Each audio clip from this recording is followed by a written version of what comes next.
Hi friends, I am super excited to show you what I end up doing with this princess dress and how I have turned it into a book cover.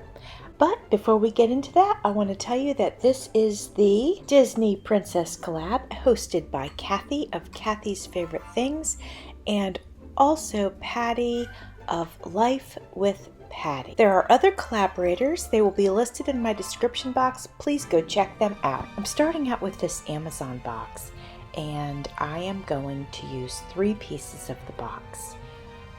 One for the front, one for the back of the cover, and then one for the spine of the cover.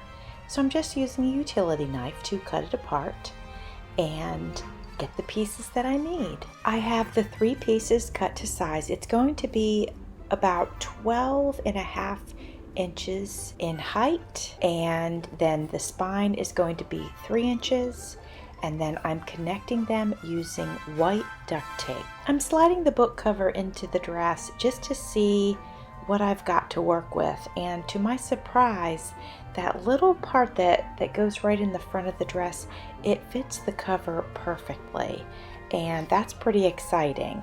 So now I think I'm going to go ahead and have to disassemble the entire dress to make it work as the book cover.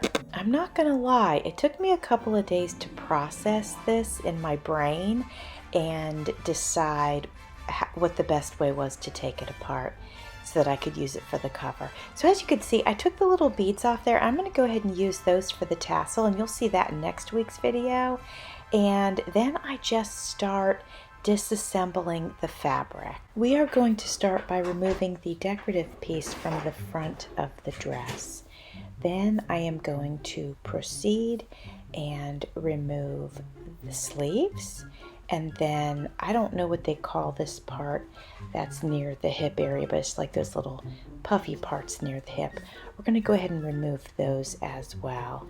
I'm also removing the silver trim that is all the way around the bottom of the dress because I'm going to reuse that. As a matter of fact, I'm going to reuse as much of this dress as I possibly can. Now I'm going to take some of the fabric from the skirt of the dress and I'm going to cut it into pieces, and then I end up taking those to my sewing machine and make, I'm not sure what we call them, but it's like when you take and you scrunch up the fabric and sew it together. It makes it very ruffly, so I guess I'm making ruffles, and you'll see those later on. This is the inside of the journal cover. So here's the outside, and then here's the inside. And I absolutely love the addition that the lace has made. So 2 layers here, a layer on each side of where this opens. I didn't want to put it down in here because you don't want to like clog this up and make it difficult to, you know, open or actually to keep closed actually. Also, another thing I did, I'll let you know, on the outside, everything is 1 strip, like there's 2, but it's all the way. Over on the inside, I cut it here in the joints, again, to make it so that it will close more easily and it's not jumbled up with material and whatnot. This is the front of the princess dress, and I feel like because the lace is on now, it's okay for me to go ahead and attach this. Now this is kind of, it's not perfectly flat, so I'm thinking I might see if I have a little bit of foam to put underneath of it. All right friends, I did find some foam and it happens to fit here in the top. Now I want to be able to pull the fabric down and adhere it to this. Now I am just cutting the foam sheet to size so that it will fit on the book cover properly underneath this piece of fabric. I've got it cut to size, and now I'm going to go ahead and adhere the foam to the underside of the fabric, and I'll be using my Fabri-Tac to do that. Okay friends, I have it. I've got this in. I have trimmed the bottom. I've trimmed these sides. I think I like them where they are. Now it is time for me to adhere it into place. So I'm gonna line this up with the edge of this, and that way this little clear lacy part will stick up above the book edge. All right, friends, so as you can see, I've started to adhere it. Being pretty liberal with the glue under here, just because I don't want to take any chances of it coming undone, of course. So here it is in full. If I go this way, I don't know that you guys can see it. Yeah, it's kind of awkward. Let me show you the spine.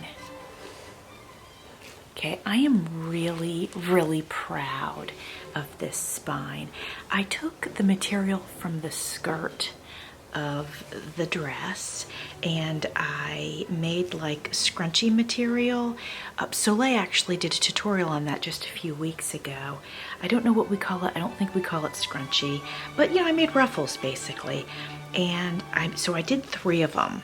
I did the 2 down the sides and 1 down the middle. Then I added the silver, which was from the bottom of the skirt. I added it on this side, and then I went through here and I put these gems on. And actually, these were given to me by Melissa Cox, who is by Mimi with Love. And thank you so much, Melissa. And then I added, just to finish off the ends, I put the silver here, and that is our spine, and I am very pleased with it. This is a 3-inch spine. It's quite large. This is quite a large journal. Then this is the back, just nice and clean and yet beautiful. I'll give you a sneak peek at the side. So this is what it looks like. Again, I'm not showing you the second signature until next week because I'll do a flip through. I think next week I'll do the flip through and the tassel for you. So, but this is what she looks like. She is full of gorgeous goodness and lace and all kinds of goodies, and I can't wait for you to see the rest of it. But this week I wanted to share the cover of this Cinderella Princess Journal, which by the way will be available in my Etsy shop. I'm super excited about that too. So I hope you enjoyed the process. I hope you enjoy, I just hope you enjoy it as much as I enjoy it. I'm in love with it. So thanks for watching. See you soon.